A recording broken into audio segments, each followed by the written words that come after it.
Hi అండి, నేను మీ Shilpa Vinay. Welcome to Vincy Kitchen. ఈ రోజైతే మనం ఒక టేస్టీ స్వీట్ రెసిపీని చూసేద్దాము. ప్రసాదంగా చేసుకోవచ్చు, ఏదైనా తీపి తినాలనిపిస్తే అప్పటికప్పుడు చాలా ఈజీగా చేసుకోవచ్చు. టేస్ట్ అయితే చాలా బాగుంటుందండి.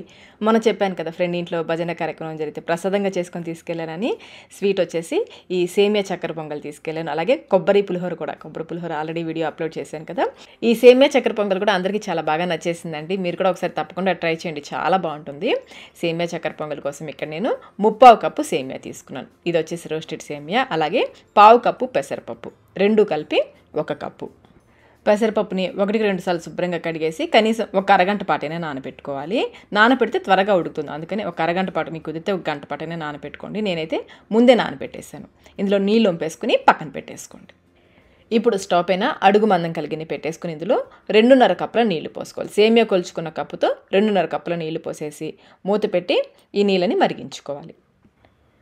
నీళ్లు మరుగుతున్నప్పుడు ఇందులో నానబెట్టుకున్న పెసరపప్పు వేసుకోవాలి. నీళ్ళని వంపేసి పెసరపప్పు మాత్రమే వేసుకోవాలి.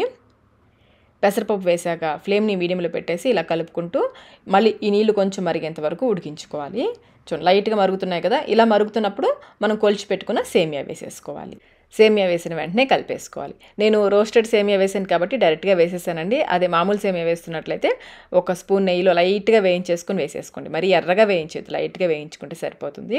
ఇందులో 1 టేబుల్ స్పూన్ నెయ్యి కూడా వేసేసి బాగా కలిపేసుకొని లో ఫ్లేమ్లో ఉడికించుకోవాలి. వీలైనంత లో ఫ్లేమ్లో పెట్టి ఉడికించుకోవాలి. అప్పుడే సేమియా చక్కగా ఉడుకుతుంది. మూత పెట్టేసుకోండి. మూతను కొంచెం పక్కకు పెట్టుకోండి, లేదంటే నీళ్లు పొంగిపోతాయి. మధ్యలో కలుపుకుంటూ ఉండాలి.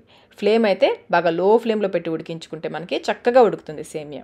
అలాగే దగ్గరే ఉండి ఉడికించుకోండి. మూత పెట్టినప్పుడు ఈ నీళ్లు పొంగిపోకుండా దగ్గరే ఉండి ఉడికించుకోండి. ఇది ఉడికేలోపు మరొక పక్కన ప్యాన్లో 2 టేబుల్ స్పూన్ల నెయ్యి వేసుకోండి. కొబ్బరి జీడిపప్పు వేయించుకోవడానికి 2 టేబుల్ స్పూన్ల నెయ్యి వేసేసి, నెయ్యి కాగిన తర్వాత కొబ్బరి ముక్కలు, పచ్చివైనా పర్లేదు, ఎండు కొబ్బరైనా పర్లేదు, చిన్న ముక్కలుగా కట్ చేసి వేయించుకోవాలి. ఇవి సగం వరకు వేగిన తర్వాత కొన్ని జీడిపప్పులు కూడా వేసి వేయించుకోవాలి. ఇంకా మీరు కావాలంటే కిస్మిస్ కూడా వేసుకోవచ్చు.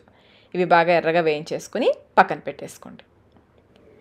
సేమియా కూడా చూడండి, నీళ్ళు బాగా దగ్గరగా అయిపోయి చక్కగా ఉడికిపోయింది కదా. కొంచెం సేమియా తీసుకుని చేత్తో నొక్కి చూడండి, మీకు సేమియా ఉడికిందో లేదో అర్థమవుతుంది. సేమియా చక్కగా ఉడికిపోయింది. ఇలా ఉడికించేసుకుని ఇప్పుడు ఇందులో 3/4 కప్పు పంచదార వేసుకోవాలి.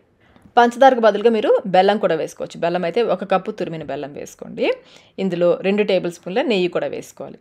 చక్కెర పొంగలికి నెయ్యి కొంచెం ఎక్కువ ఉంటేనే బాగుంటుంది. నెయ్యి వేసేసుకుని మళ్ళీ ఇదంతా ఒకసారి బాగా కలిసేలా కలుపుకోవాలి. పంచదార వేసాక ఇలా కలుపుతూ ఉంటే వేడికి చక్కగా కరిగి మళ్ళీ పల్చగా అవుతుంది. గరిటెతో కలిపేటప్పుడు కొంచెం నిదానంగా కలుపుకోండి. పంచదార చూడండి పూర్తిగా కరిగిపోయింది కదా. పంచదార కరిగిన తర్వాత ఇందులో మంచి ఫ్లేవర్ కోసం 2 యాలకుల్ని బాగా దంచి వేసుకోండి. అలాగే 1 చిటికెడు పచ్చికర్పూరం, తినే కర్పూరం అంటారు కదా, లడ్డూలో వేసుకుంటాము, అది 1 చిటికెడు వేసుకోండి. మరి ఎక్కువ అవసరం లేదు, చూస్తున్నారు కదా, ఇంత వేసుకుంటే సరిపోతుంది. మీ దగ్గర ఈ పచ్చికర్పూరం లేకపోతే స్కిప్ చేసేయండి, ఉంటే కనుక వేసుకోండి, చాలా రుచిగా ఉంటుంది. ఒకసారి కలిపేసి మూత పెట్టేసి పంచదారలో సేమియాని కొంచెం సేపు ఉడికించుకోవాలి. లో ఫ్లేమ్లో పెట్టి ఉడికించుకోండి.